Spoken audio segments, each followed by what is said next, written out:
The first problem, as I mentioned, is a complexity problem. Things are just too complicated to get a handle on. And that actually has serious consequences, because what happens to everyone eventually is that their lives become so complicated that they die. So, and many terrible things can happen to you on the way to dying as well that are complexity related, right? You can develop a serious illness that you can't get a handle on. You can hit an impasse in your relationship that you cannot get past and see no way out of. That happens to people quite frequently.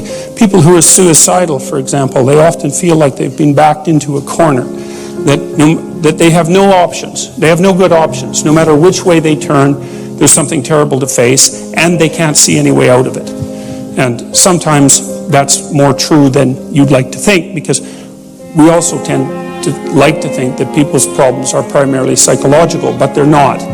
That's one thing you learn quite rapidly as a clinician, is that most of the time people don't come to you because they have mental illness. They come to you because they have a complexity management problem. Their lives have got out of hand on them, and they don't know how to get them back under control. And so all sorts of things can do that. And then, of course, that can make you anxious or depressed. It can trigger all sorts of illnesses. But the fundamental problem is still that things have got beyond you, and that actually has a psychophysiological cost that isn't merely psychological. You have a limited amount of capacity from a resource perspective to deal with emergent complexity. There's just not enough of you. You'll exhaust your psychophysiological resources if you get into a situation that's too complex. That's what the idea of chaos represents. It represents that underlying complexity that can manifest itself at any time. And it can manifest itself, for example, if you wake up in the morning and you feel an ache of some sort, and perhaps it's nothing, and you ignore it, but it gets worse, and you end up going to the hospital, and you find out, perhaps, for example, that you have pancreatic cancer, and you're going to live for 6 months, and that's the end of that. And so it's at that moment that you break through the thin ice that everyone walks on, and you see what's underneath, and what's underneath is the ineradicable complexity of life, and that's chaos. And often people have dreams, for example. Some of you have had this dream, I suspect. You'll dream that you're in a house that you know well, and all of a sudden you discover a new room, or a set of new rooms, or maybe a set of rooms in the basement. And often the rooms are not well organized, and they're full of water. Those are very common things, and what that means is that you've broken through the constraints of your conscious self-understanding to a new domain of possibility, but a new domain that needs a tremendous amount of work. It says, well, here's a new part of you, but it's not well developed. It's flooded. It's flooded with chaos, essentially. And it's water, I think, partly because chaos is not only what you fall into when you're not expecting it, but it's also the unknown that you confront forthrightly and generate new things out of. And water is a symbol of life, especially in the desert. And of course, life is dependent on water. And so water is a natural symbol to utilize when you're talking about something that's life-giving but also potentially deadly. Because a little bit of water, well, that's a drink, but a lot of water, that's a shipwreck. You can imagine the flood, and then you can set yourself straight, and then you can prepare for it. And that means maybe you can stave it off, but it also means that maybe even if you don't stave it off, you could ride it out. And that's actually the story of Noah. Because what happens with Noah is that he can see that things are not good, and that there's a flood coming. And God is maybe letting him know.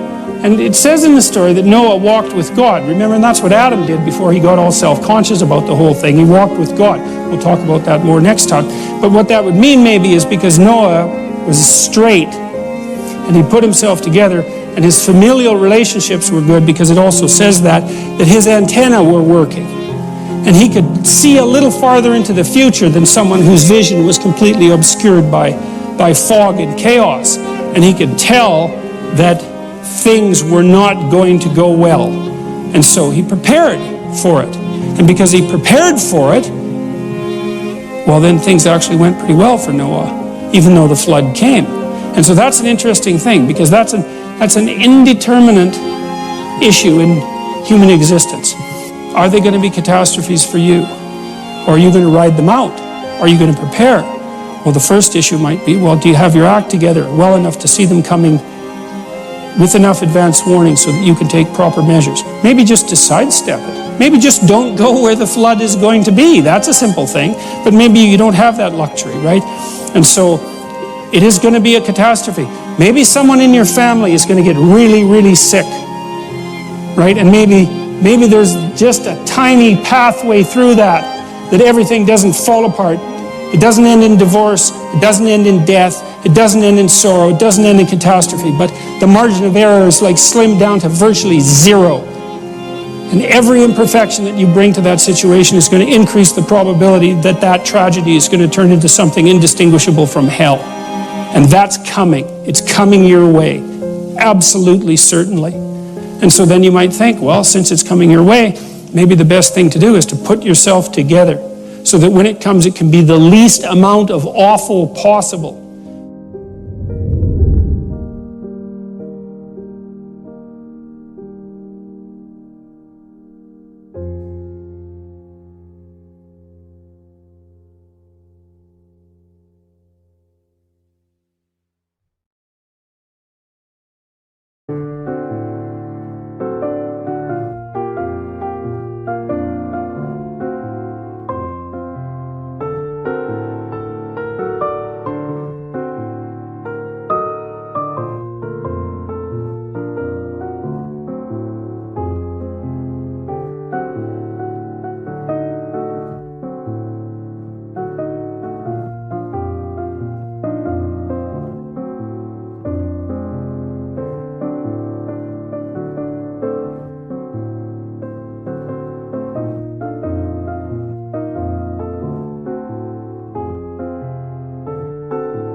Anh ơi mơ mộng mình thứ xa xôi, không màng về tình ái muôn nơi, sống cho là trọn kiếp đây thôi, đâu quan tâm gì chuyện đời.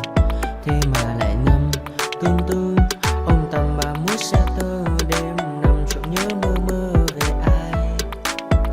Thì ra anh yêu rồi, từ ánh mắt nụ cười, từ đôi môi gọi mưa sao xuyến lòng anh. Thì ra mê em rồi, ngày hay đêm ôm lời, chỉ nghĩ đến em thôi, đó là do anh đã yêu rồi, anh đã yêu rồi, anh đã yêu rồi. Oh, oh, anh đã yêu rồi, anh đã yêu rồi, anh đã yêu em mất rồi.